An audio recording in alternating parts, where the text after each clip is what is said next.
Drama की शुरुआत main lead जी जिजे दिखाई देता है। वह एक अंडरवर्ल्ड गैंगस्टर बॉस है जो दिखने में हैंडसम, टॉल और बहुत ही पावरफुल है। उसकी पर्सनालिटी को और भी डेंजरस बनाता है उसकी आईब्रो के पास का एक कट मार्क जो उसकी पास्ट फाइट्स का निशान है। स्वभाव की बात करें तो वह एकदम रूथलेस और फियरलेस इंसान है जो अपने रूल्स खुद बनाता है। पहले ही सीन में उसके लोग एक आदमी को पकड़ कर लाते हैं जिसने उसकी डील के साथ धोखा किया था। सजा के तौर पर जी जिजे बिना कुछ सोचे उस आदमी का हाथ कटवा देता है। इससे साफ हो जाता है कि वह कितना खतरनाक और निर्दयी है। लेकिन तभी उसे खबर मिलती है कि उसकी सबसे खास लड़की खतरे में है। वह तुरंत अपना सारा काम छोड़कर उसे बचाने निकल जाता है। यहाँ हमें पता चलता है कि उसकी लाइफ में एक लड़की है जो उसकी वीकनेस भी है और उसका ट्रू लव भी। वह गलत जगह और गलत समय पर फंस जाती है लेकिन जी जिजे वहाँ पहुंचकर उसे प्रोटेक्ट करता है और सेफली वहाँ से निकाल ले जाता है। इसके बाद स्टोरी हमें 6 साल पीछे ले जाती है। फ्लैशबैक में जी जिजे अभी नया नया इस अंडरवर्ल्ड में आया होता है। एक क्लब में उसकी कुछ लोगों से फाइट हो जाती है और भागते भागते उसकी मुलाकात हाउ यू से होती है। जैसे ही वह उसे देखता है वह उसे बस देखता ही रह जाता है। थोड़ी देर बाद पुलिस वहां आ जाती है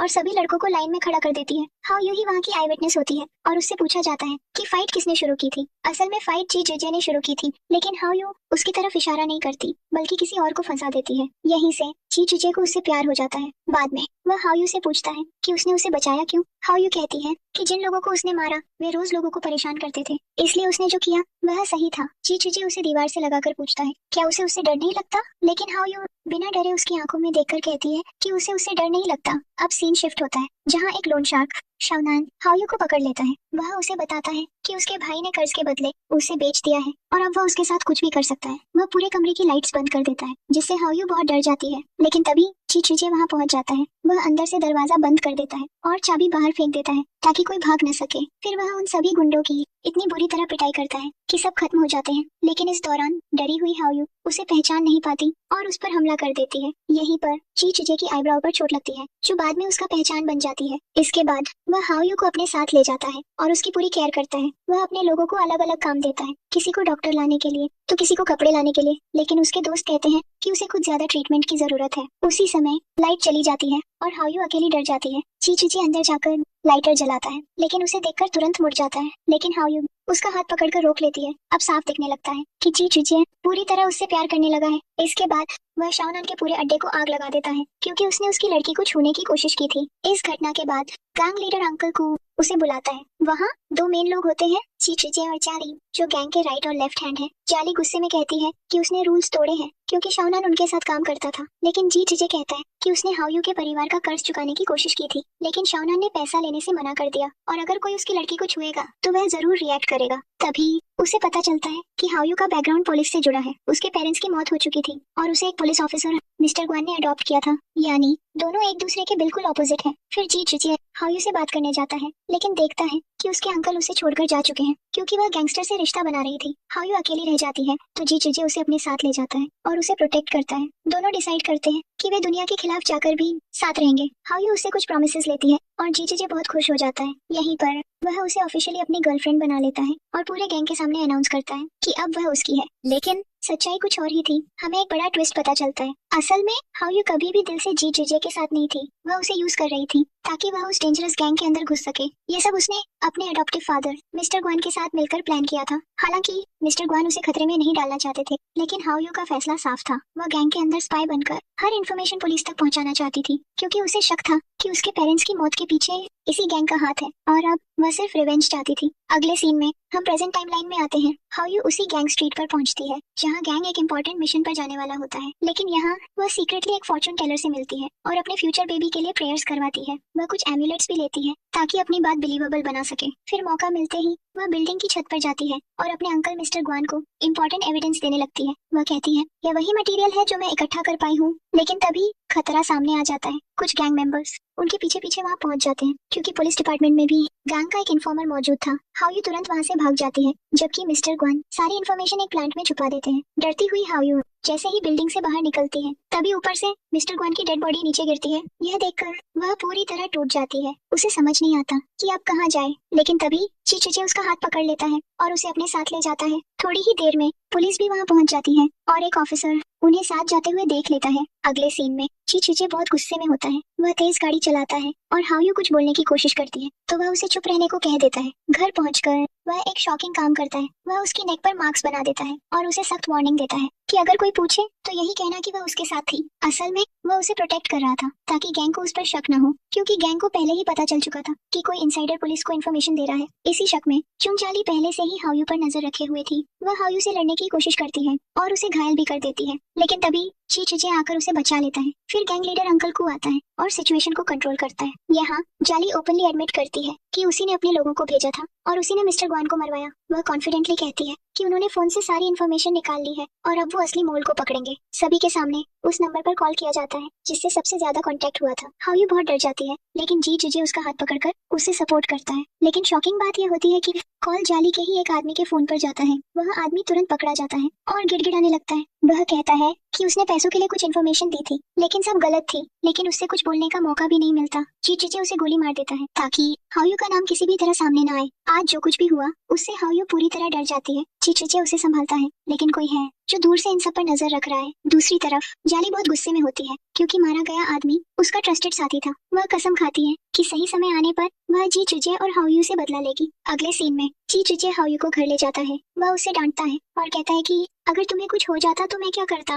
वह साफ बताता है कि गैंग में बिट्रेयल की सजा सिर्फ मौत है, लेकिन हाओयू अपनी एक्टिंग शुरू करती है। वह कहती है कि वह सिर्फ फॉर्चून टेलर से मिलने गई थी और वह चाहती है कि उनकी भी एक फैमिली हो। वह इमोशनल होकर अपने पेरेंट्स और भाई की मौत की बात करती है और बेबी की बात कहकर जी जुजे को कंफ्यूज कर देती है। वह अपने एम्यूलेट्स दिखाकर खुद को इनोसेंट साबित करने की कोशिश करती है, लेकिन जी जुजे कहता है कि उसने उसका फोन पहले ही छीन लिया था, वरना वह आज पकड़ी जाती। हाओयू कहती है कि उसने अपने अंकल से सारे रिश्ते तोड़ दिए हैं और अगर वह चाहे तो अभी सब सच साबित कर सकती है, लेकिन वह एक कंडीशन रखती है, अगर ट्रस्ट टूट गया तो उनका रिश्ता भी खत्म हो जाएगा। यह सुनकर जी जुजे तुरंत उसका फोन छीन लेता है, कॉल काट देता है और सिम तोड़ देता है क्योंकि वह उसे खोने का रिस्क नहीं ले सकता। अगले सीन में जी जुजे अपने गुस्से को कंट्रोल करने के लिए लगातार बॉक्सिंग करता रहता है। वह अपना सारा फ्रस्ट्रेशन पंचेस में निकाल रहा होता है। तभी उसका एक आदमी आकर उसे बताता है कि हाओयू सच में फॉर्चून टेलर के पास ही गई थी। यह सुनकर धीरे धीरे उसका गुस्सा शांत हो जाता है। अगले सीन में जब वह घर लौटता है तो हाओयू की आंख खुलती है और वह देखती है कि जी जुजे सामने बैठकर उसे देख रहा है। वह उससे कहता है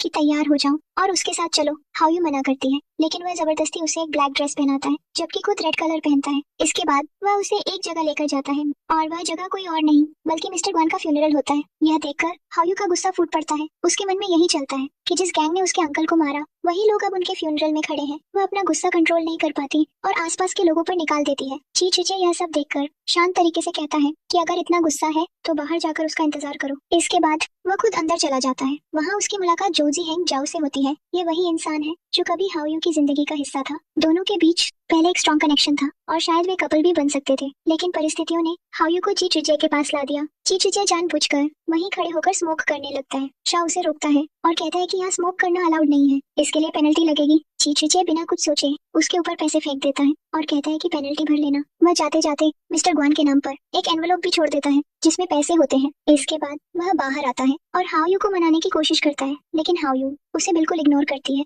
और चुपचाप उसके पीछे चलती रहती है। घर पहुंचने के बाद जी जुजे उसे कहता है कि अगर वह रोना चाहती है तो खुलकर रो सकती है क्योंकि अब वहाँ कोई नहीं है। वह उसे याद दिलाता है कि मिस्टर ग्वान सिर्फ उसके अंकल ही नहीं बल्कि उसके अडॉप्टिव फादर भी थे, लेकिन हाओयू फिर भी नहीं रोती। तब जी जुजे उसे पकड़कर बैठाता है और पूछता है कि वह ऐसा कैसे कर सकती है जब उसका उनसे इतना गहरा रिश्ता था। वह उससे यह भी पूछता है कि अगर वह खुद मर जाए तो क्या वह तब भी नहीं रोएगी। इसके बाद वह हाओयू से अपनी शेव करवाता है। हाओयू धीरे धीरे उसकी शेव करने लगती है। इसी दौरान वह उससे पूछता है क्या अब भी उसे गुस्सा है। हाओयू नाइफ उसकी गर्दन के पास ले जाकर कहती है कि उसे इतना गुस्सा है कि उसका मन कर रहा है उसे मार ही डाले। हाओयू मजाक करते हुए जी जुजे से कहती है कि किसी को मारना इलीगल होता है, इसलिए वह उसे अरेस्ट कर रही है अपने प्यार में। जी जुजे मुस्कुराते हुए जवाब देता है कि उसे कोई अरेस्ट नहीं कर सकता, लेकिन अगर हाओयू चाहे तो वह खुद अरेस्ट होना पसंद करेगा। इसी हल्की फुल्की बात के साथ दोनों के बीच का टेंशन खत्म हो जाता है और वे डिसाइड करते हैं कि अब एक नई शुरुआत करेंगे। इसके बाद दोनों साथ में टाइम स्पेंड करते हैं और अपने रिश्ते को नॉर्मल बनाने की कोशिश करते हैं। जी जुजे शावर लेने जाता है और उसी दौरान हाओयू के पास एक मैसेज आता है जिसमें लिखा होता है कि मैं तुम्हारा नया कॉन्टैक्ट हूँ।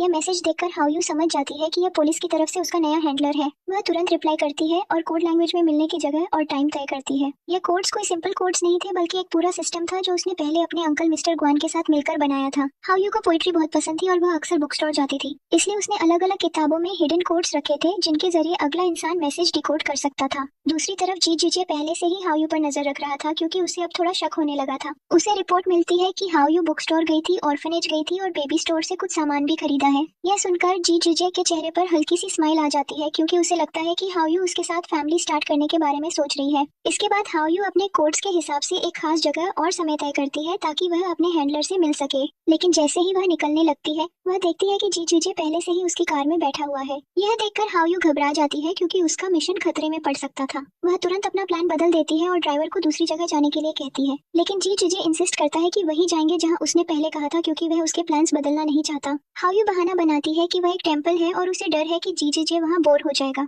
असल में वह बहुत नर्वस थी क्योंकि मीटिंग का टाइम भी करीब आ चुका था। इसी बीच जी जिजे के पास एक इम्पोर्टेंट कॉल आती है और वह हाओयू को वहीं छोड़कर कॉल अटेंड करने चला जाता है। हाओयू वहीं खड़ी उसका इंतजार कर रही होती है कि तभी पीछे से जोजी हेंग आता है और कोड लैंग्वेज में उसे बताता है कि वही उसका नया हैंडलर है। वह ठीक समय पर आया था और उसने सारे कोड सही तरीके से डिकोड कर लिए थे, जिससे ये क्लियर हो जाता है कि वह असली हैंडलर है। उसकी आवाज सुनते ही हाओयू की आंखों में आंसू आ जाते हैं और उसे अपने पुराने दिन याद आने लगते हैं। कभी दोनों एक दूसरे को पसंद करते थे, लेकिन हाओयू ने अचानक उससे ब्रेकअप कर लिया था और कहा था कि उसकी जिंदगी में अब कोई और आ चुका है। अब जोजी हंग कहता है कि तो यह असली वजह थी और वह बेकार में उस पर शक करता रहा। हाओयू खुद को संभालते हुए उससे प्रोफेशनल तरीके से बात करती है और पूछती है कि पुलिस डिपार्टमेंट में जो ट्रेटर है क्या उसका पता चला। जोजी हंग बताता है कि उसे अभी तक ट्रेटर नहीं मिला, लेकिन उसे नया सुपरिंटेंडेंट बनाया गया है और मिस्टर ग्वान के सारे केसेस और फाइल्स अब उसके पास है। उन्हीं फाइल्स में उसे कोड्स मिले थे जिनसे उसे पता चला कि कोई अंदर से इन्फॉर्मेशन दे रहा है और वह उम्मीद नहीं कर रहा था कि वह इन्फॉर्मेंट हाओयू होगी। इसी दौरान जी जिजे की कॉल खत्म हो जाती है और वह हाओयू को ढूंढते हुए टेंपल के अंदर आता है। वह देखता है कि हाओयू शांत बैठकर पूजा कर रही है और फिर वह उसे एक ब्रेसलेट पहनाती है और कहती है कि यह टेंपल मास्टर ने उसके लिए दिया है।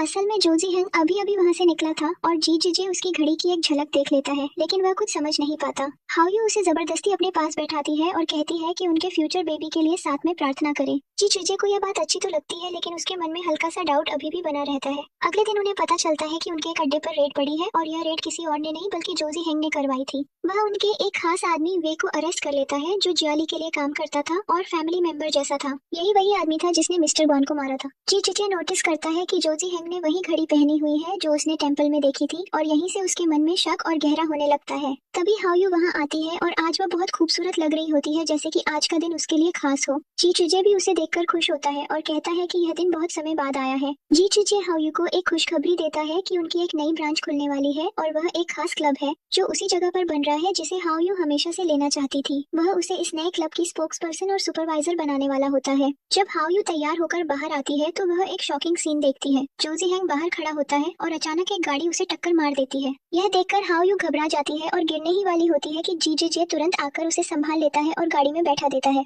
रास्ते भर हाओयू बहुत परेशान रहती है और बातों बातों में उसे अंदाजा हो जाता है कि ये सब जाली ने करवाया है क्योंकि वे को पकड़ लिया गया था और वह जाली का खास आदमी था। हाओयू चाहती है कि जोजी हेंग कुछ दिनों तक रेस्ट करे। उसे ज्यादा चोट नहीं लगी होती, लेकिन वह अभी पूरी तरह कंट्रोल में नहीं होता। इसके बाद वे लोग इवेंट वेन्यू पर पहुंचते हैं। उधर वे भी समहाउ छूटकर वहां पहुंच जाता है और वह बहुत गुस्से में होता है। वह हाओयू को एक जगह अकेले पकड़ लेता है और उसे धमकाने लगता है कि उसे पहले ही मार देना चाहिए था और अब वह उसे खत्म कर देगा। लेकिन इससे पहले कि वह कुछ कर पाता, जियाली वहां पहुंच जाती है और उसे रोक देती है। वह कहती है कि आज के दिन वह कोई बेवकूफी ना करे। फिर वह वे को एक कमरे में ले जाकर उसके हाथ पैर बांध देती है और उसे वहीं बंद कर देती है। इसके बाद जियाली सीधा मेकअप रूम में जाती है जहाँ उसके साथ शुया भी होती है जो एक काउंसलर की बेटी और एक फेमस मॉडल है। जाली डिसाइड करती है कि आज रिबन कट शुया करेगी और वही स्पोक्स पर्सन बनेगी क्योंकि वह हाओयू से यह मौका छीनना चाहती थी। लेकिन हाओयू इस बार बिल्कुल रिएक्ट नहीं करती। वह शांत रहती है और जियाली जो भी कहती है वह सब मान लेती है। वह शुया को जूते पहनाती है, उसका हर ऑर्डर फॉलो करती है और यहाँ तक कि जब उससे उसका ड्रेस उतारने को कहा जाता है तब भी वह मना नहीं करती। हाओयू अपना ड्रेस शुया को दे देती है और खुद एक वेट्रेस की तरह कपड़े पहन लेती है। फिर वह उसी तरह जियाली को सर्व भी करती है, लेकिन उसके चेहरे पर एक अलग ही कॉन्फिडेंस दिख रहा होता है।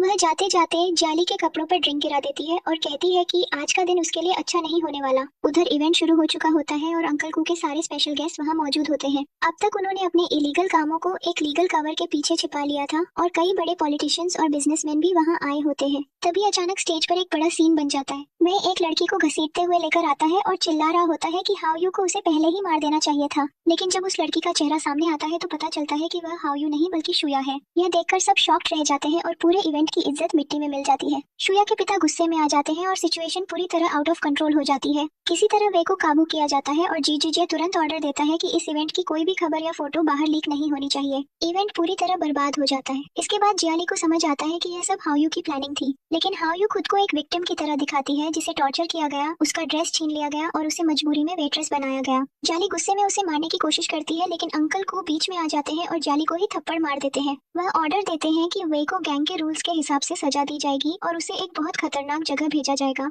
अब एक फ्लैशबैक दिखाया जाता है जहां हाओयू नोटिस करती है कि वे ड्रग्स के इफेक्ट में है और अनस्टेबल है। वह इसी बात का फायदा उठाती है। वह जानबूझकर अपना ड्रेस शुया को देती है, लाइट्स ऑफ करती है और जियाली की पॉकेट से चाबी चुराकर वे को बाहर निकलने का मौका देती है। वे हाओयू को ढूंढते ढूंढते शुया पर हमला कर देता है और सबके सामने खुद को एक्सपोज कर देता है। इस तरह हाओयू अपने अंकल के कातिल को सजा दिलाने में सफल हो जाती है और उसे अंदर से सुकून मिलता है। दूसरी तरफ जी जीजे को भी एक जानकारी मिलती है कि जिस दिन हाओयू टेंपल गई थी उसी दिन जोजी हैंग भी उसी एरिया में था, जिससे उसका शक और गहरा हो जाता है। इसके बाद जी जीजे हाओयू के पास आता है और उसके जख्मों पर खुद बैंडेज लगाता है। वह इनडायरेक्टली उसे समझाता है कि इस गैंग में सजा देने का हक सिर्फ अंकल कू को है और अगर कोई और यह करने की कोशिश करेगा तो उसे और भी बुरी सजा मिलेगी। हाओयू उसकी बात समझ जाती है कि वह उसे वार्निंग दे रहा है। इसके बाद जी जीजे कहता है कि आज जो कुछ हुआ वह बहुत बुरा था और उसे कॉम्पेंसेट करने के लिए वह उसे एक पेंडेंट गिफ्ट करता है और कहता है कि अब कोई उसे डिस्टर्ब नहीं करेगा। इसके बाद जिंदगी फिर से नॉर्मल होने लगती है और सब कुछ पहले जैसा दिखने लगता है। लेकिन जियाली और वे दोनों अपनी सजा काट चुके होते हैं और वे जब बाहर आता है तो वह बुरी हालत में होता है क्योंकि उसे बहुत टॉर्चर झेलना पड़ा था।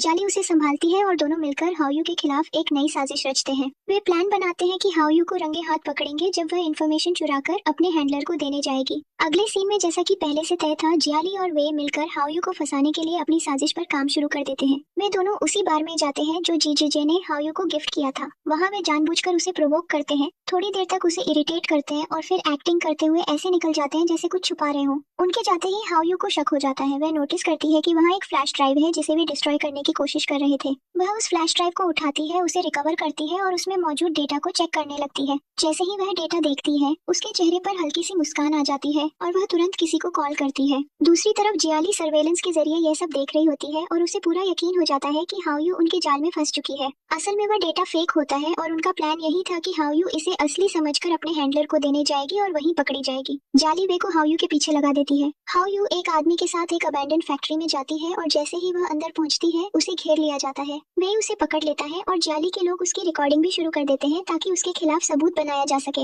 इसी बीच जाली जी चुजे को कॉल करके उसे सरप्राइज देने के लिए वहाँ बुला लेती है। जैसे ही जी चुजे वहाँ पहुँचता है वह देखता है कि वे हाओयू पर हमला कर रहा है। यह देखते ही जी चुजे का गुस्सा फूट पड़ता है और वह वे को पकड़कर बुरी तरह मारने लगता है। वह बिल्कुल भी बर्दाश्त नहीं कर सकता कि कोई उसकी गर्लफ्रेंड पर हाथ उठाए क्योंकि हाओयू उसकी सबसे बड़ी कमजोरी थी। इसके बाद एक फ्लैशबैक दिखाया जाता है जिसमें असली सच्चाई सामने आती है। हाओयू को शुरू से ही पता चल गया था कि फ्लैश ड्राइव में दी गई इन्फॉर्मेशन फेक है और यह सब उसे फंसाने के लिए किया जा रहा है। वह हॉस्पिटल जाती है जहाँ सबको लगता है कि वह जाइने डिपार्टमेंट में गई है, लेकिन असल में वहाँ जोजी हैंग मौजूद होता है। वह उसे सारी सच्चाई बता देती है और कहती है कि असली इन्फॉर्मेशन तो वह पहले ही मिस्टर ग्वान को दे चुकी थी। इसके बाद दोनों मिलकर एक प्लान बनाते हैं ताकि जियाली और वे को खत्म किया जा सके और हाओयू अपने अंकल का बदला ले सके। फैक्ट्री में जो आदमी हाओयू के साथ था वह कोई और नहीं बल्कि जी जे का ही ट्रस्टेड आदमी था जिसे उसकी प्रोटेक्शन के लिए रखा गया था। जब वे को समझ आता है कि उसका प्लान उल्टा पड़ गया है और कोई सबूत उसके काम नहीं आया तो वह गुस्से में हाओयू पर हमला कर देता है। जाली वहाँ सबूत दिखाकर जी जे को यह साबित करना चाहती थी कि हाओयू उसे धोखा दे रही है, लेकिन उसके पास कोई पक्का प्रूफ नहीं होता।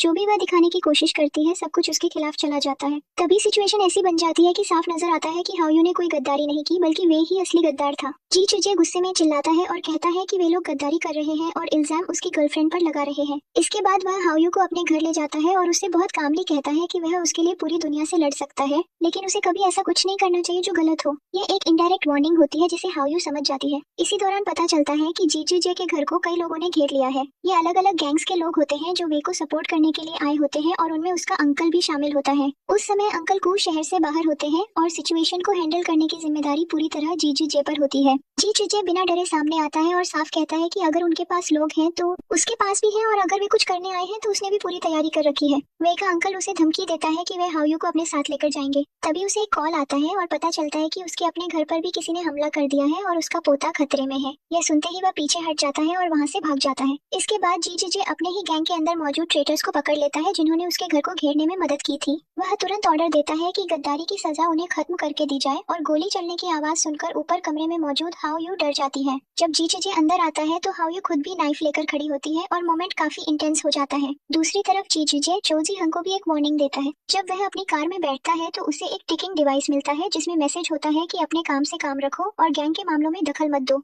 उधर जियाली के लिए सिचुएशन और भी खराब हो जाती है क्योंकि उसे अपनी सजा के तौर पर खुद ही वे को खत्म करना पड़ता है। कुछ समय बाद जब अंकल को वापस आते हैं तो उन्हें पूरी सिचुएशन बताई जाती है। वह जियाली पर बहुत गुस्सा होते हैं, लेकिन जियाली उनके पैरों में गिरकर माफी मांगती है और कहती है कि उसने वे को भी खत्म कर दिया है और वह एक और मौका चाहती है। आखिर में अंकल को उसे उसके पुराने कामों को देखते हुए माफ कर देते हैं, लेकिन एक शर्त पर कि अब वह जीजू जे के अंडर काम करेगी, उसके बराबर नहीं। अगले सीन में जियाली किसी तरह अपनी जान बचाकर निकल जाती है। उसके जाने के बाद जीजू जे अंकल को से बात करता है और कहता है कि उसने उन्हें कांटेक्ट करने की बहुत कोशिश की, लेकिन उनका फोन नहीं लगा क्योंकि वे शहर से बाहर थे, इसलिए उसे खुद ही सब कुछ हैंडल करना पड़ा। वह आगे कहता है कि शायद उसे कुछ फैसले लेने पड़े जो उन्हें पसंद नहीं आए होंगे, इसलिए वह अपनी गलती मानते हुए माफी मांगता है और एक बड़ा फैसला लेता है। जीजू कहता है कि वह इस गैंग में अपनी पोजीशन छोड़ना चाहता है और सब कुछ छोड़कर हाओयू के साथ कहीं दूर जाकर एक शांत जिंदगी जीना चाहता है। यह सुनकर अंकल को पुरानी यादों में चले जाते हैं। उन्हें याद आता है कि जब जीजू जे सिर्फ 10 साल का था तब से वह उनके साथ है। उसने उनके लिए कितना दर्द सहा, कितनी मुश्किलें झेली, लेकिन कभी शिकायत नहीं की। अंकल को उसे भावनात्मक तरीके से याद दिलाते हैं कि वह उनके लिए कितना इम्पोर्टेंट है और फिर कहते हैं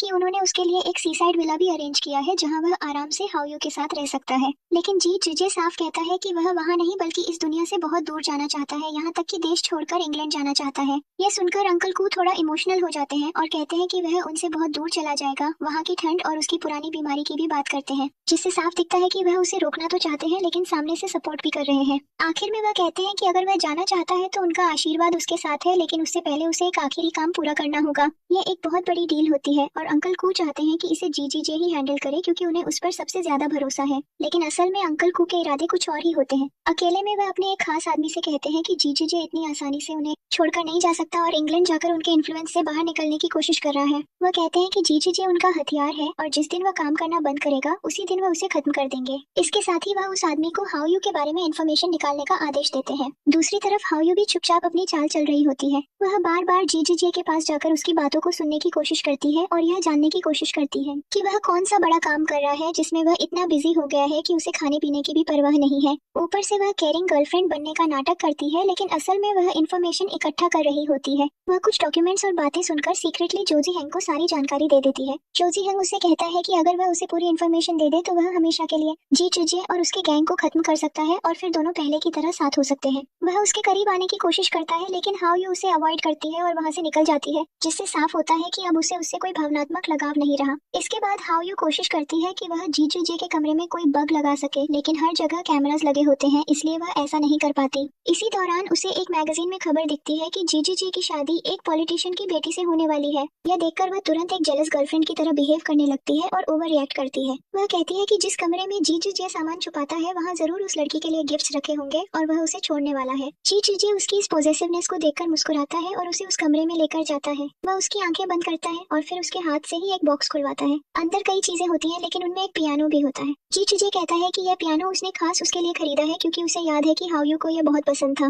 वह यह भी कहता है कि मीडिया में जो खबरें चल रही हैं वे सब झूठ हैं, लेकिन अभी उन्हें उस पॉलिटिशियन के साथ अच्छे रिलेशंस बनाए रखने की जरूरत है। अब कहानी में सबसे बड़ा ट्विस्ट सामने आता है क्योंकि हमें पता चलता है कि पुलिस डिपार्टमेंट के अंदर जो गद्दार था वो कोई और नहीं बल्कि जोजी हेंग ही था। फ्लैशबैक में दिखाया जाता है कि जोजी हेंग एक ऑर्फनेज में पला बड़ा था और अंकल को अक्सर वहाँ से बच्चों को अडॉप्ट करके उन्हें अपने लॉयल आदमी बना लिया करता था। जोजी हेंग की नेचर बाकी बच्चों से अलग थी। वह सामने से लड़ने वाला नहीं बल्कि छुपकर वार करने वाला इंसान था, इसलिए अंकल कू ने उसे पुलिस में इंस्टॉल किया ताकि वो अंदर से काम करके उनके लिए जानकारी लाता रहे। असल में जोजी हेंग और हाओयू की मुलाकात भी कोई इत्तेफाक नहीं थी, बल्कि ये सब पहले से प्लान किया गया था। एक बार वह हाओयू को एक गुंडे से बचाता है और वहीं से दोनों की दोस्ती शुरू होती है जो धीरे धीरे रिलेशनशिप में बदल जाती है। लेकिन बाद में हाओयू उसे छोड़ देती है यह कहकर कि उसे किसी और से प्यार हो गया है, जबकि असल में वह अपने मिशन के लिए जीजू जे के पास जा रही होती है। ऊपर से जोजी हेंग बहुत दुखी दिखता है, लेकिन अंदर ही अंदर वह सोचता है कि वह खुद भी उससे ऊब चुका था और उसे छोड़ना ही चाहता था। इसके बाद दोनों अपनी अपनी जिंदगी में आगे बढ़ जाते हैं, लेकिन जोजी हेंग कभी भी किसी का लॉयल नहीं था, न अंकल कू का और न ही हाओयू का।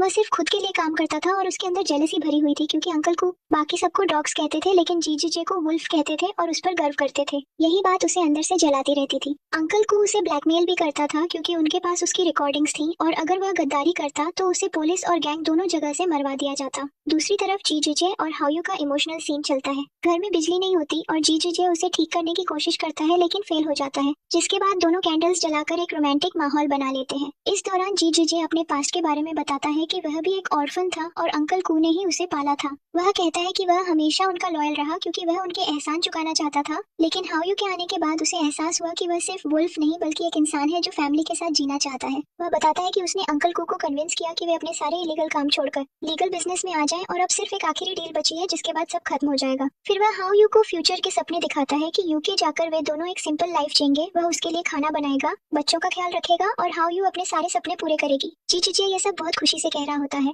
लेकिन हाउ यू अंदर ही अंदर डर रही होती है कि कहीं उसका प्लान फेल ना हो जाए और वह हमेशा के लिए उसी के साथ फंस ना जाए। अगले दिन जी जी उसे कहता है कि वह एक लास्ट डील कंप्लीट करके सीधे एयरपोर्ट पर मिलेगा और फिर दोनों यूके चले जाएंगे। हाउ यू को ऐसा लगता है कि शायद यह उसकी जी जी से आखिरी मुलाकात है, क्योंकि इसके बाद पुलिस उसे पकड़ लेगी। जैसे ही जी जी घर से निकलता है, हाउ यू तुरंत जो जी हेंग को मैसेज कर देती है कि वह निकल चुका है। जो जी हेंग पहले से तैयार था। एक तरफ उसने अपनी टीम को ट्रैकर के जरिए जी जी की लोकेशन ट्रैक करने भेजा और दूसरी तरफ खुद उसका पीछा करने निकल पड़ा, क्योंकि उसे पता था कि आज कोई बड़ा इलीगल डील होने वाला है। उधर जी जी को एक एनवेलप मिलता है जिसमें प्राइवेट डिटेक्टिव की रिपोर्ट होती है। असल में उसे कुछ समय से हाउ यू पर शक हो रहा था, इसलिए उसने सीक्रेटली उसकी जांच करवाई थी। अब उसके हाथ में सच्चाई जानने का मौका था, लेकिन वह सोचता है कि क्या सच में उसे यह एनवेलप खोलना चाहिए या नहीं। जी जी सोचता है कि अब वह अपनी नई जिंदगी शुरू करेगा और यूके चला जाएगा, लेकिन उसी समय चैरिटी इवेंट में पुलिस रेड हो जाती है। जोजी हम पूरी टीम के साथ वहां पहुंचता है और हर बॉक्स की तलाशी ली जाती है, लेकिन किसी भी बॉक्स से कोई इलीगल सामान नहीं मिलता। जी जी उसे क्वाइटली वार्निंग देता है कि अगर कुछ नहीं मिला तो उसका अंजाम बुरा होगा, लेकिन जोजी हेंग उसे कानून का डर दिखाता है। जब कुछ भी नहीं मिलता तो पूरा केस उल्टा पड़ जाता है और साफ हो जाता है कि जी के खिलाफ सिर्फ अफवाहें थी। दूसरी तरफ हाउ यू एयरपोर्ट जाने की तैयारी कर रही होती है, लेकिन उसे पता चलता है कि जी पूरी तरह क्लीन निकल गया है और जोजी हेंग की एक्शन भी फेल हो गई है। यह सुनकर हाउ यू को जी की सारी बातें याद आने लगती हैं, जब वह कहता था कि सिर्फ उसी पर भरोसा करो। अब हाउ यू को अपने फैसले पर पछतावा होने लगता है और वह भागकर पुलिस स्टेशन पहुंचती है जोजी हेंग को ढूंढने के लिए, लेकिन वहां उसे जी दिखता है जो उसे देख चुका होता है। वह उसे अपने साथ ले जाता है और अपने मैंशन में ले जाकर सच्चाई दिखाता है। वहाँ जोजी हेंग बंधा हुआ होता है और उसकी हालत बहुत खराब होती है। जी हाउ यू को डिटेक्टिव की रिपोर्ट दिखाता है जिसमें उसके और जोजी हेंग के पास्ट रिलेशनशिप की फोटो, ट्रैकर और बाकी सबूत होते हैं। हाउ यू यह देखकर टूट जाती है और रोते हुए सच बताती है कि जोजी हेंग उसका पास था, लेकिन अब वह सिर्फ जी के साथ लॉयल है। लेकिन जी अब उस पर भरोसा नहीं करता। वह उसे एक शॉकिंग ऑफर देता है कि अगर वह सच में लॉयल है तो उसे अपने हाथों से जोजी हेंग को गोली मारनी होगी। यह सुनकर हाउ यू पूरी तरह टूट जाती है और खुद पर ही गन तान लेती है। वह कहती है कि अगर उसे उस पर भरोसा था तो उसने इन्वेस्टिगेशन क्यों करवाई। जैसे ही वह खुद को गोली मारने वाली होती है, जी गन ऊपर कर देता है और कहता है कि वह उसे इतनी आसानी से मरने नहीं देगा। इसके बाद वह गुस्से में ड्रिंक करने लगता है, लेकिन उसके अंदर अभी भी हाउ यू के लिए फीलिंग जिंदा होती है। वह डॉक्टर बुलवाता है, उसकी केयर करवाता है ताकि वह आराम से सो सके। दूसरी तरफ वह उस प्राइवेट डिटेक्टिव को भी खत्म कर देता है जिसने हाउ यू का सच पता लगाया था, ताकि यह बात अंकल कू तक न पहुंचे। जी हर हाल में हाउ यू को बचाना चाहता था, चाहे उसे खुद कितना भी रिस्क क्यों न लेना पड़े। इसके बाद वह अपने गैंग के अंदर के गद्दारों को पकड़कर अंकल कू के सामने पेश करता है ताकि असली शक कहीं और चला जाए। अंकल कू सिचुएशन को समझता है और जोजी हेंग को खुद सजा देने का फैसला करता है, क्योंकि वह अब पॉलिटिक्स में जा रहा है और पुलिस ऑफिसर को मारना उसके लिए खतरा बन सकता है। इसी दौरान यह भी पता चलता है कि हाउ यू के खिलाफ जो सबूत मिले थे वो असल में जोंगजाली की साजिश थी। उसने ही इयररिंग और बाकी चीजें रखकर हाउ यू को फंसाने की कोशिश की थी, लेकिन जी ने हर बार उसे कवर कर लिया, जिससे जाली चाहकर भी उसे दोषी साबित नहीं कर पाई। गुस्से में जाली अंकल कू से कहती है कि जब उसने गलती की थी तो उसे सजा मिली थी, तो अब जी को भी सजा मिलनी चाहिए। यह सुनकर जी खुद आगे आता है और कहता है कि वह सजा लेने के लिए तैयार है, बस हाउ यू का नाम इसमें न आए। और फिर उसे बुरी तरह से टॉर्चर किया जाता है।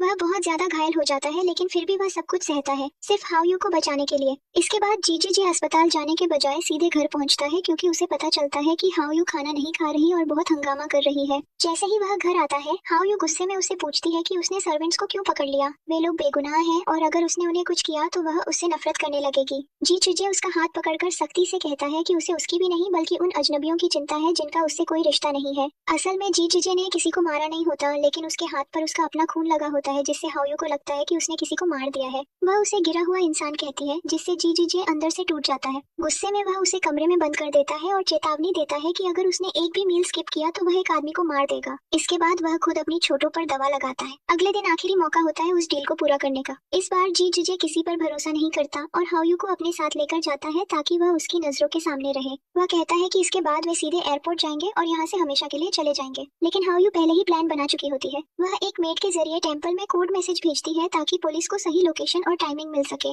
जब दोनों पोर्ट की तरफ जा रहे होते हैं, हाउ यू की आंखों में आंसू होते हैं क्योंकि वह अपने देश को छोड़ने वाली होती है। जी उसे समझाता है और टिश्यू देता है, क्योंकि वह सच में उसे लेकर बहुत सॉफ्ट हो चुका था। पोर्ट पर पहुंचते ही उन्हें पता चलता है कि जोंगजाली ने पहले से ही जाल बिछा रखा है। वह स्नाइपर्स के साथ वहां खड़ी होती है और सबको अपने कंट्रोल में ले लेती है। वह कहती है कि डीलर भी उसके पास है और वह सब कुछ लेकर अंकल को धोखा देने वाली है। उधर हाउ यू बार बार अपनी घड़ी देख रही होती है, क्योंकि उसे इंतजार है कि कब पुलिस आएगी। लेकिन जोजी हेंग जो पुलिस को लीड कर रहा था, डर डर के मारे वहाँ आता ही नहीं। अब सिचुएशन पूरी तरह बदल जाती है। जी चीजे पहले से तैयार होता है और उसने स्नाइपर्स को डबल पेमेंट देकर अपनी तरफ कर लिया होता है। अब सारे निशाने जोंगजाली पर लग जाते हैं और वह पूरी तरह फंस जाती है। वह जी चीजे को ताना देती है कि उसने हाओयू के लिए खुद पर टॉर्चर सह लिया, लेकिन यह लड़की उससे कभी वफादार नहीं होगी। यही हाओयू को सच्चाई समझ आती है कि जो खून उसने देखा था वह किसी और का नहीं बल्कि जी चीजे का अपना था। अब उसे एहसास होता है कि असली में कौन उसके लिए सच्चा है। लेकिन तभी एक और बड़ा ट्विस्ट आता है। चुशुई वे, जिसे सब मरा हुआ समझ रहे थे, वह जिंदा सामने आ जाता है और जाली के साथ खड़ा हो जाता है। इसके बाद वहाँ पर जोरदार फाइट शुरू हो जाती है। इसी दौरान एक गोली जीजीजे की तरफ आती है, लेकिन हाओयू अचानक उसके सामने आ जाती है और वह गोली खुद खा लेती है। यह देखकर जीजीजे पूरी तरह टूट जाता है। वह उसे अपनी बाहों में उठाकर वहाँ से भागता है और बार बार पूछता है कि उसने ऐसा क्यों किया। उधर थोड़ी देर बाद पुलिस वहाँ पहुँचती है, लेकिन तब तक सब कुछ बदल चुका होता है। जोजीहन दूर खड़ा यह सब देख रहा होता है। इसके बाद हमें दिखाया जाता है कि हाओयू को गोली लगने के बाद जीजीजे उसे तुरंत अस्पताल लेकर आता है। जोजीहन भी उसके पीछे पीछे वहाँ पहुँच जाता है और दोनों के बीच टकराव होने वाला होता है, लेकिन तभी नर्स बीच में आकर उन्हें रोक देती है। इस समय जीजीजे के लिए सबसे जरूरी सिर्फ हाओयू की जान होती है। वह बिना एक पल गंवाए फॉर्म पर हस्बैंड की जगह अपने साइन कर देता है, जैसे वह मन ही मन उसे अपनी पत्नी मान चुका हो। खुद के घायल होने के बावजूद वह अपना इलाज नहीं करवाता और बाहर खड़ा बस हाओयू के ऑपरेशन का इंतजार करता रहता है। उसकी बेचैनी देखकर साफ समझ आता है कि वह हाओयू से कितना गहरा प्यार करता है। दूसरी तरफ जोंगजाली और जुशुई वे पकड़े जा चुके होते हैं। जाली वे को डांटती है कि उसने अपनी जान जोखिम में डालकर उसे बचाया था, फिर भी वह सामने क्यों आ गया। वे कहता है कि उसके बिना उसकी जिंदगी का कोई मतलब नहीं है और अगर वे साथ नहीं जी सकते तो साथ मर तो सकते हैं। उधर हाओयू का ऑपरेशन सफल हो जाता है, लेकिन डॉक्टर बताते हैं कि वह कोमा में है और यह भी पक्का नहीं कि उसे होश आएगा या नहीं।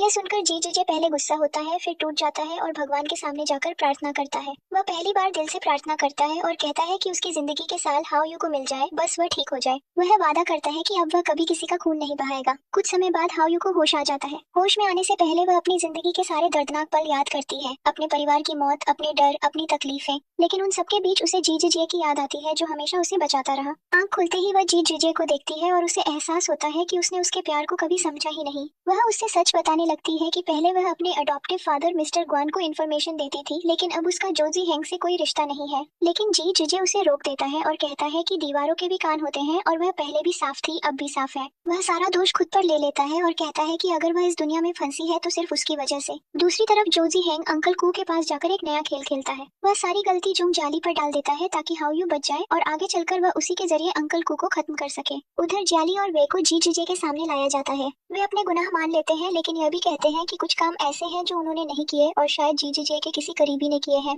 मरने से पहले जाली हंसते हुए कहती है कि जीजीजे बहुत जल्द मरेगा और उसे वही इंसान मारेगा जिसे वह सबसे ज्यादा प्यार करता है, हाओयू। यह सुनकर जीजीजे को गुस्सा आता है, लेकिन वह खुद को रोकता है और कहता है कि उसने फैसला किया है कि अब वह खून नहीं बहाएगा। वह उन्हें खुद अपनी सजा चुनने के लिए छोड़ देता है और अंत में जाली और वे साथ मर जाते हैं। दूसरी तरफ हाओयू अब भी अपने मिशन से पूरी तरह पीछे नहीं हटी होती। वह एक बार फिर टेंपल जाती है और वहाँ उसे पता चलता है कि जीजीजे ने उसके लिए कितनी सच्चे दिल से प्रार्थना की थी। इसके बाद हाओयू टेंपल में होती है और वहीं जोजी हेंग भी उससे इन्फॉर्मेशन लेने पहुंच जाता है। वह झूठ बोलता है कि वह पोर्ट वाले दिन इसलिए नहीं आ पाया क्योंकि उसे हाओयू का मैसेज मिला ही नहीं और उस पर सख्त नजर रखी जा रही है। दोनों डिस्कस करते हैं कि उस दिन जो डील का सामान था वह गायब हो चुका है और किसी को नहीं पता कि वह किसके पास है। हाओयू उसे भरोसा दिलाती है कि जीजीजे जरूर उस सामान को ढूंढ निकालेगा। जैसे ही हाओयू वहाँ से निकलने लगती है, सामने जीजीजे खड़ा होता है। जोजीहंग एक पल के लिए घबरा जाता है, लेकिन हाओयू तुरंत झूठ बोल देती है कि वह ऑफिसर उसे सिर्फ इन्वेस्टिगेशन के लिए मिला था। जीजीजे आते ही हाओयू को अपने पास कर लेता है और जोजीहंग को सख्ती से कहता है कि अगर कोई सवाल करना है तो उसके लॉयर से बात करे।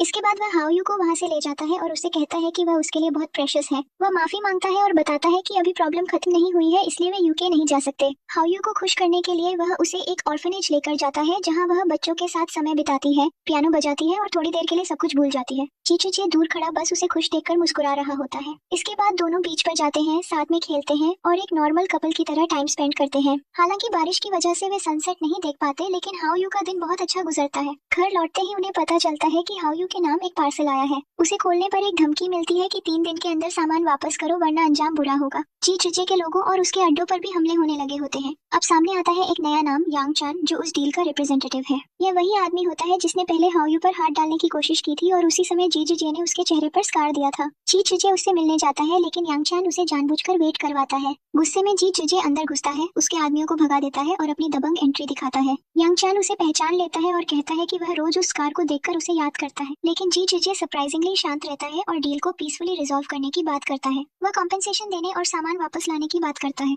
लेकिन यांग चान की असली मांग कुछ और होती है। वह कहता है कि अगर डील करनी है तो हाओ यू को उसके पास लाना होगा। वह एक पुरानी वीडियो भी दिखाता है जिसमें वह हाओ यू को परेशान कर रहा था। यह देखकर जी जिजे का गुस्सा फूट पड़ता है और वह उस पर हमला कर देता है, लेकिन फिर भी कहता है कि डील हो जाएगी, बस हाओ यू को इसमें शामिल नहीं किया जाएगा। घर आकर वह हाओ यू की सिक्योरिटी बढ़ा देता है और उसे बाहर जाने से मना करता है। वह उसे यूके जाने का ऑप्शन भी देता है ताकि वह सेफ रह सके, लेकिन हाओ यू मना कर देती है और कहती है कि वह उसके साथ यहीं रहना चाहती है। दूसरी तरफ अंकल को जोजी हेंग को आदेश देता है कि हाओ यू को किडनैप करके डील के लिए इस्तेमाल किया जाए। इधर हाओ यू को शक हो जाता है कि जी जिजे को कुछ पता चल गया है, इसलिए वह चुपके से बाहर जाकर जोजी हेंग को इन्फॉर्मेशन देने पहुंचती है। वह उसे बताती है कि जी जिजे यांग चान से डील कर रहा है, लेकिन जोजी हेंग की बातों से पहली बार हाओ यू को उस पर शक होने लगता है। जैसे ही वह वहां से निकलती है, अचानक कुछ लोग उसे किडनैप कर लेते हैं। वह रेजिस्ट करती है और स्ट्रगल के दौरान किडनैपर का एक बटन उसके हाथ में रह जाता है। जोजी हंग ही हाओ यू को किडनैप करके यांग चान के पास ले जाता है और उसे गिफ्ट की तरह सौंप देता है। वह यांग चान से कहता है कि हाओ यू को बेट बनाकर जी जिजे को बुलाओ और फिर उसे खत्म कर दो। साथ ही वह डील करता है कि जी जिजे को मारने के बाद हाओ यू उसे वापस दे दी जाए ताकि वह हीरो बन सके। उसकी नजर उस गायब हुए माल पर भी होती है जो इस समय यांग चान के पास था। इसके बाद यांग चान जी जिजे को हाओ यू की फोटो और लोकेशन भेजकर धमकी देता है कि अगर वह अकेला नहीं आया तो हाओ यू जिंदा नहीं बचेगी। जी जिजे बिना समय गंवाए वहां पहुंचने के लिए निकलता है, लेकिन रास्ते में उस पर हमला होता है और उसकी गाड़ी पर गोली चलाई जाती है। फिर भी वह रुकता नहीं और आगे बढ़ता है। दूसरी तरफ यांग चान हाओ यू को टॉर्चर करने की कोशिश करता है और उसे डराता है कि इस बार वह अपना अधूरा बदला पूरा करेगा। वह उसे धमकी देता है कि जैसे उसके चेहरे पर स्कार है वैसे ही वह हाओ यू के चेहरे पर भी बना देगा, लेकिन तभी जी जिजे वहां पहुंच जाता है। वह पहले यांग चान के आदमियों से लड़ता है, खुद घायल होता है, लेकिन सबको हरा देता है। फिर वह उस कंटेनर तक पहुंचता है जहां हाओ यू कैद होती है। यांग चान उसे मजबूर करता है कि वह ग्लास के टुकड़ों पर घुटनों के बल बैठकर चाबी ढूंढे। जी जिजे बिना सोचे समझे वही करता है, अपने हाथ पैर घायल करते हुए सिर्फ हाओ यू को बचाने के लिए चाबी ढूंढता है। आखिरकार वह चाबी ढूंढ लेता है और समय खत्म होने से पहले हाओ यू को आजाद कर देता है। हाओ यू बाहर आते ही उसे कसकर पकड़ लेती है। जी जिजे खुद को सैक्रिफाइस करने के लिए तैयार हो जाता है और कहता है कि हाओ यू को जाने दो, वह खुद रुक जाएगा, लेकिन यांग चान साफ कहता है कि वह दोनों को मार देगा। मरने से पहले जी जिजे उससे सच पूछता है और यांग चान कबूल करता है कि वही सारे खेल के पीछे था और उसने ही सबको मैनिपुलेट किया। तभी अचानक उसका बॉस तूफान वहां पहुंचता है और सच्चाई जानकर यांग चान को मार देता है। यह भी पता चलता है कि जी जिजे की गाड़ी पर हमला भी उसी ने किया था। अब जी जिजे और हाओ यू बच जाते हैं, लेकिन असली खेल अभी खत्म नहीं हुआ था। जोजी हंग वहां मौजूद होता है और माल लेकर भागने की कोशिश करता है। जी जिजे उसे देख लेता है और दोनों के बीच गोलीबारी होती है, जिसमें जोजी हंग के कंधे में गोली लगती है, लेकिन वह भाग निकलता है। इसके बाद वह चालाकी से पुलिस यूनिफॉर्म पहनकर वापस आता है और बाकी कॉप्स के साथ जी जिजे के लोगों को अरेस्ट कर लेता है। वह खुद को हीरो की तरह पेश करता है, जैसे वह कानून की रक्षा करने आया हो। जी जिजे बार बार कहता है कि पहले यह पता लगाओ कि हाओ यू को किसने किडनैप किया, लेकिन उसके खिलाफ कोई सबूत नहीं होता, क्योंकि उसने अपना वादा निभाते हुए खुद किसी को नहीं मारा था। जब जोजी हंग जी जिजे को हाओ यू को वाइफ कहते सुनता है तो उसे बहुत जलन होती है और वह कहता है कि वे लीगली मैरिड नहीं है। इसके बाद वह हाओ यू से अकेले में पूछताछ करने जाता है, लेकिन यहाँ सबसे बड़ा ट्विस्ट सामने आता है। हाओ यू पहले ही समझ चुकी होती है कि उसे किडनैप किसने किया था। उसके हाथ में जो बटन आया था उसी से उसने पहचान लिया कि असली गद्दार कोई और नहीं बल्कि जोजी हेंग ही है। हाओ यू जोजी हंग से बात करती है तो वह उससे पूछती है कि जब उसे किडनैप किया गया था तब वह उसे बचाने क्यों नहीं आया। जोजी हंग इस बात पर भड़क जाता है और कहता है कि वह हर समय जी जिजे का नाम ही क्यों लेती रहती है। यहीं से हाओ यू को साफ समझ आ जाता है कि जोजी हेंग उसके लिए नहीं बल्कि जी जिजे से जलता है। साथ ही जब वह उसके कंधे को छूती है तो उसे दर्द होता है, जिससे उसे कंफर्म हो जाता है कि वही असली गद्दार है जिसे गोली लगी थी। अब हाओ यू सब समझ चुकी होती है, लेकिन सीधे कुछ बोलने के बजाय चालाकी से उससे बातें निकलवाती है। वह उससे कबूल करवा लेती है कि उसने ही जोंगजियाली को ट्रैप किया था और वह अंकल कू को भी खत्म करना चाहता है। इसके बाद हाओ यू बाहर आती है और सबके सामने जी जिजे को अपना हस्बैंड कहकर वहां से ले जाती है। जोजी हंग की हालत ऐसी हो जाती है कि जी जिजे का आदमी जाते जाते उसे धक्का देकर निकल जाता है। घर पहुंचकर हाओ यू जी जिजे की बहुत केयर करती है। जी जिजे उसे पूछता है कि उसे किडनैप किसने किया था, लेकिन हाओ यू झूठ बोलती है कि उसे कुछ याद नहीं।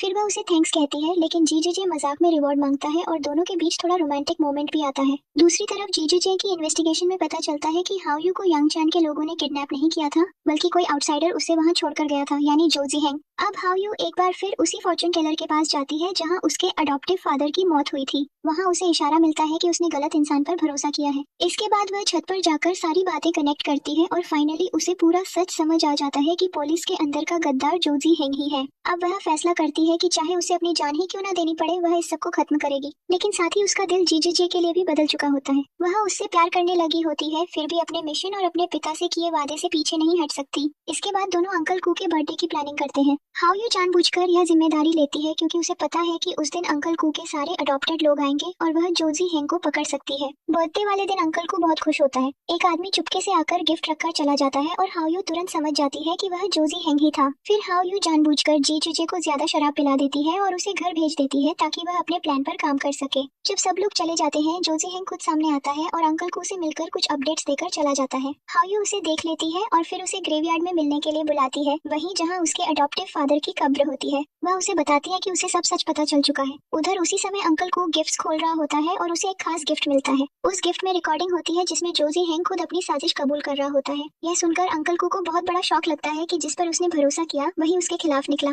साथ ही उस गिफ्ट में कुछ ऐसा भी होता है जिससे उसकी तबीयत बिगड़ने लगती है। इधर हाउ यू जोजा हेंग को माल की लोकेशन बताकर उसे ट्रैप में फंसा देती है, लेकिन जैसे ही वह वहां से निकलता है उसे शक होने लगता है कि हाउ यू कुछ अजीब बिहेव कर रही थी। अगले सीन में जी जुजे एक खूबसूरत सपना देख रहा होता है जिसमें वह हाउ यू के साथ अपनी शादी की प्लानिंग कर रहा होता है, लेकिन जैसे ही वह उठता है उसकी जिंदगी एक नाइटमेयर में बदल जाती है। उसका आदमी उसे बताता है कि हाउ यू का किडनैपर कोई और नहीं बल्कि जोजी हेंग था, और इतना ही नहीं, हाउ यू उसे चोरी छुपे मिलती थी और इन्फॉर्मेशन लीक करती थी। यह सुनकर जी जुजे पूरी तरह टूट जाता है। उसे यह भी पता चलता है कि अंकल कू को जो गिफ्ट दिया गया था उसमें कुछ मिलाया गया था जिससे उनकी हालत खराब हो गई। अब जी जुजे सीधे हाउ यू को ढूंढने निकल पड़ता है। दूसरी तरफ ग्रेवयार्ड में जोजी हेंग हाउ यू पर हमला कर देता है। वह गुस्से में कहता है कि उसने अंकल कू को सब सच बता दिया है और अब उसके लोग उसे ढूंढ रहे हैं। वह हाउ यू को मारने की कोशिश करता है और कहता है कि अब उसे भी खत्म करना पड़ेगा, लेकिन हाउ यू उससे कहती है कि वह उससे अलग है, वह सही और गलत के लिए लड़ रही है। दोनों के बीच फाइट शुरू हो जाती है। जोजी हेंग उसे उकसाता है कि अगर हिम्मत है तो उसे मारकर दिखाए। तभी अचानक गोली चलती है और जोजी हेंग के पैर में लगती है।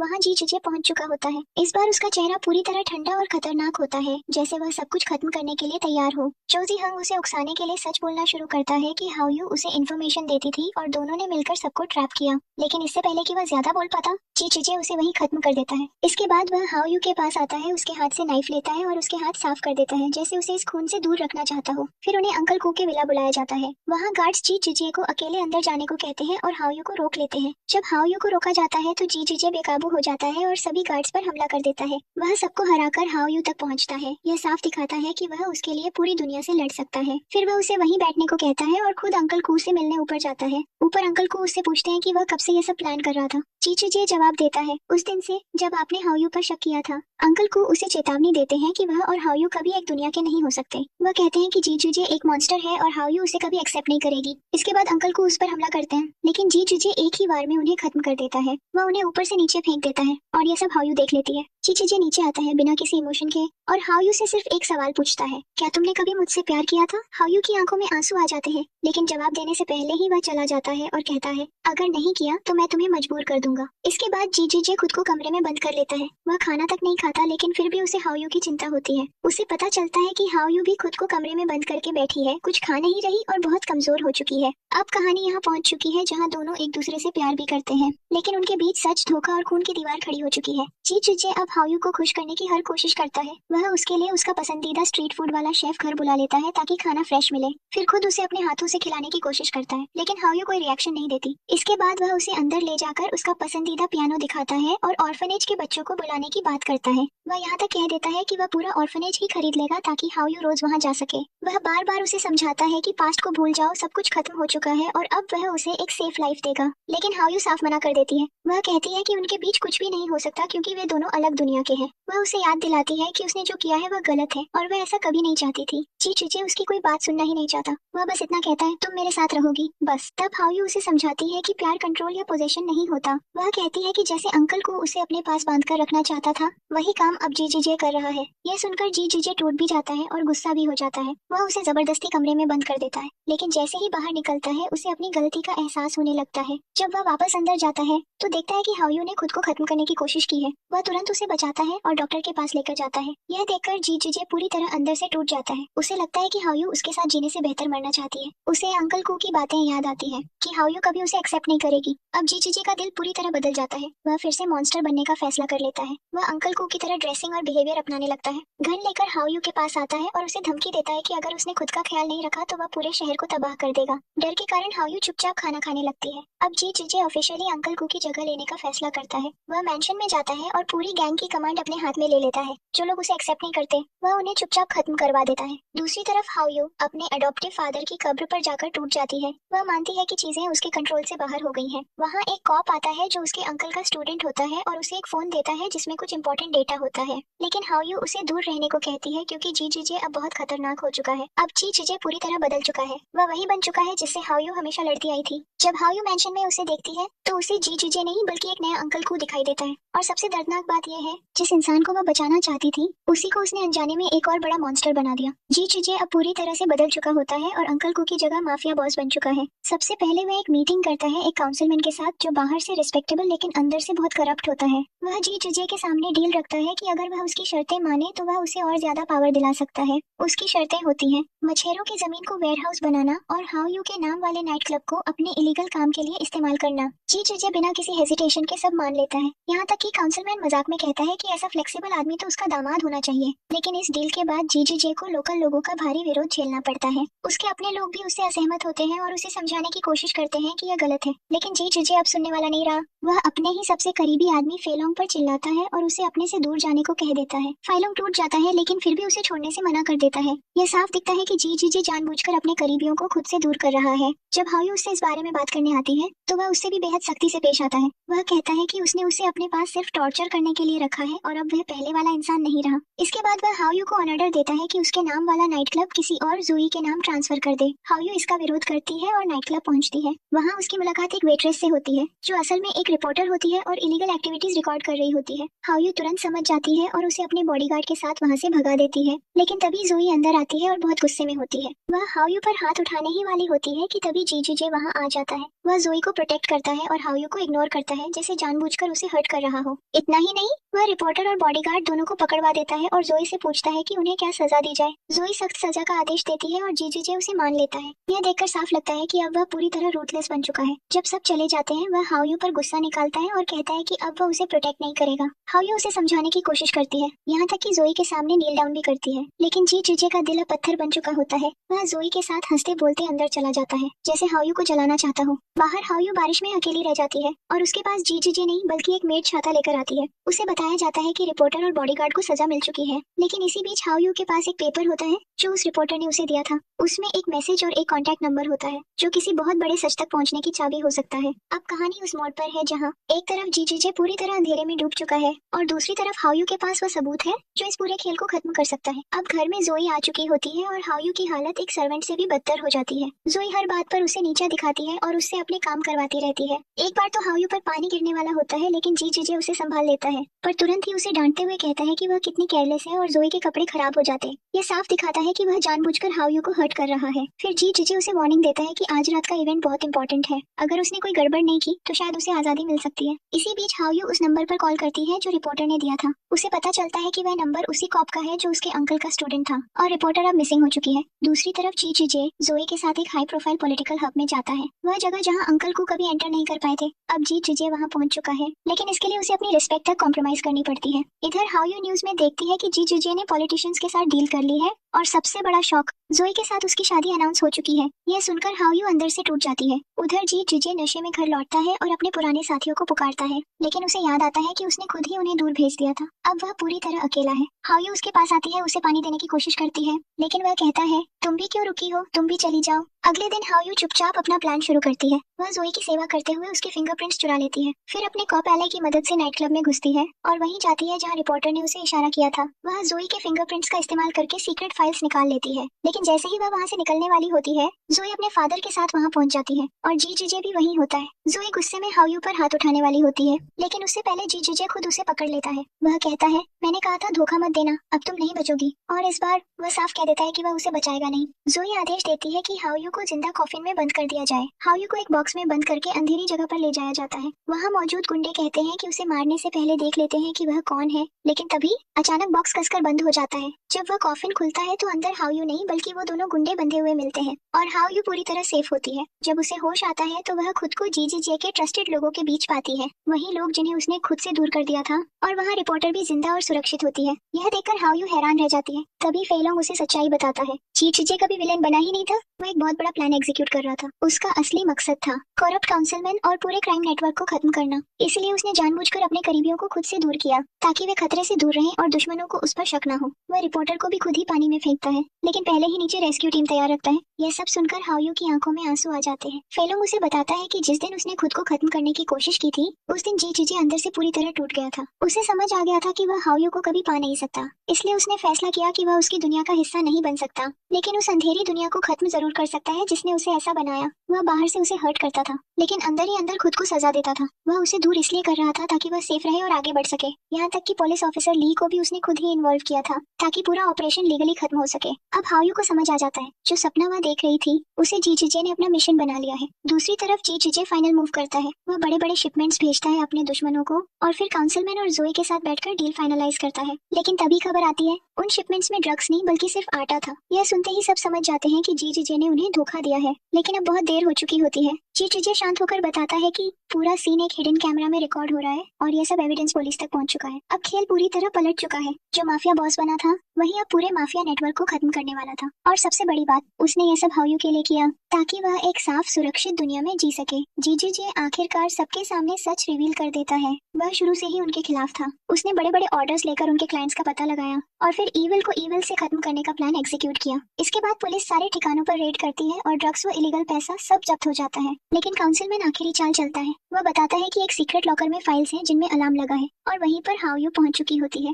जैसे ही अलार्म बजता है दुश्मनों के लोग उसे घेर लेते हैं। फेलोंग उसे बचाने की कोशिश करता है, लेकिन इस कोशिश में अपनी जान दे देता है। ठीक उसी वक्त जी चिजे तेज रफ्तार में आता है और हाओयू को बचाकर वहाँ से निकाल लेता है। गाड़ी में बैठकर वह उससे दिल की सारी बातें कहता है। वह मानता है कि उसने मास्क पहनकर जीना सीखा और अब उसे समझ आया कि हाओयू ने इतने साल कितनी तकलीफ झेली होगी। वह कहता है कि भले ही वह प्यार एक नाटक था, लेकिन वही उसकी जिंदगी का सबसे खूबसूरत समय था। धीरे धीरे उसकी हालत बिगड़ने लगती है क्योंकि हाओयू को बचाते वक्त उसे कई गोलियां लग चुकी होती है। हाओयू रोते हुए उसे अस्पताल चलने को कहती है, लेकिन वह समझ जाता है अब बहुत देर हो चुकी है। सुबह होते होते वे बॉर्डर के पास पहुंच जाते हैं जहां पुलिस उनका इंतजार कर रही होती है। अलविदा कहने से पहले जी चिजे उसे ब्रेसलेट देता है जिसमें सारे सबूत और डेटा होता है। वह कहता है मेरे बारे में भूल जाना और एक अच्छी जिंदगी जीना। फिर वह उसे जबरदस्ती गाड़ी से उतार देता है और वहीं जी चिजे इस दुनिया को अलविदा कह देता है। उसके दिए हुए सबूत इतने मजबूत होते हैं कि सारे क्रिमिनल्स पकड़े जाते हैं और सबको सजा मिलती है। कुछ समय बाद पुलिस ऑफिसर ली हाओयू को ब्रेसलेट वापस देता है और बताता है कि जी चिजे ने अपनी जान देकर सही रास्ता चुना। अब हाओयू उसकी यादों के साथ जी रही होती है। वह फिर से उस फॉर्च्यून टेलर के पास जाती है जहाँ उसे एक और शॉकिंग सच पता चलता है। जी चिजे के जाने से पहले वह उसके बच्चे की माँ बन चुकी है। अब हाओयू के पास उसकी एक आखिरी निशानी है। इसके बाद वह उसी घर में रहने लगती है जहाँ कभी वह दोनों साथ रहते थे। वह कई ऑर्फन बच्चों को अडॉप्ट करती है और जी चिजे की यादों के साथ अपनी जिंदगी बिताने लगती है। कहानी का सबसे दर्दनाक सच यही है, जिस इंसान को वह मॉन्स्टर समझती थी वही आखिर में सबसे बड़ा हीरो बनकर गया और खुद को बदलते बदलते वह इस दुनिया से ही चला गया। यही इस लव स्टोरी का एंड है। एक ऐसा प्यार जो अधूरा रहा लेकिन हमेशा के लिए अमर हो गया। आपको ये ड्रामा कैसा लगा नीचे कमेंट में जरूर बताएं और चैनल को सब्सक्राइब करके बेल आइकॉन भी दबा लो ताकि अगला ड्रामा मिस ना करो।